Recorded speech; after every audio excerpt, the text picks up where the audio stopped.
ஸ்ரீபெரும்புதூர் தொழிற்சாலையில் பிரியாணி சாப்பிட்ட 100க்கும் மேற்பட்ட பெண்கள் பாதிப்படைந்த நிலையில் அந்த பிரியாணி வழங்கிய கேட்டரிங் நிறுவனத்துக்கு தற்போது சீல் வைக்கப்பட்டிருக்கிறது. விவரங்களோடு இணைகிறார் நமது செய்தியாளர் பத்மநாபன். வணக்கம் பத்மநாபன். தற்போது இந்த கேட்டரிங் நிறுவனத்தின் மீது என்ன நடவடிக்கை எடுக்கப்பட்டிருக்கிறது? முழு விவரங்கள்.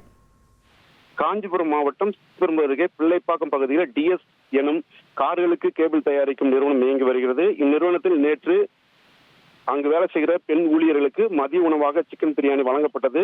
உணவை சாப்பிட்ட சிறிது நேரத்திலேயே அடுத்தடுத்து 100க்கும் மேற்பட்ட ஊழியர்கள் கடுமையான வயிற்று வலி, வாந்தி மற்றும் மயக்கம் ஏற்பட்டுள்ளது.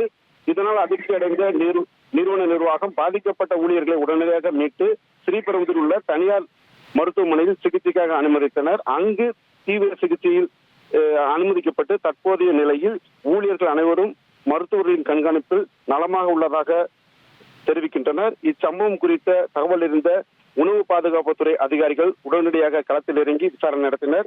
அந்த விசாரணையில் நிறுவனத்தில் உணவு விநியோகம் செய்தது தன்விஸ்ரீ என்ற கேட்டரிங் சர்வீஸ் நிறுவனம் என்பது அதிகாரியின் முதல்கட்ட விசாரணையில் தெரிய வந்தது. சுகாதாரமற்ற முறையில் உணவு தயாரித்தது இந்த பாதிப்புக்கு காரணம் என சந்தேகப்பட்டு அந்த உணவு பாதுகாப்பு அந்த நிறுவனத்தின் மீது அதிரடியாக சீல் வைத்து நடவடிக்கை எடுத்துள்ளனர். கேட்டரிங் நிறுவனத்தில் இருந்த உணவு மாதிரிகள் சோதனைக்காக ஆய்வகத்திற்கு அனுப்பப்பட்டுள்ளன. பொதுமக்கள் மற்றும் ஊழியர்களுக்கு வழங்கப்படும் தரத்தில் சமரசம் செய்பவர்கள் மீது கடுமையான நடவடிக்கை எடுக்கப்படும் என உணவு பாதுகாப்புத்துறை அதிகாரிகள் எச்சரித்தனர். இந்த விவகாரம் தொடர்பாக ஸ்ரீபெரும்புதூர் காவல்துறையினர் வழக்கு பதிவு செய்து தீவிர விசாரணை மேற்கொண்டு வருகின்றனர்.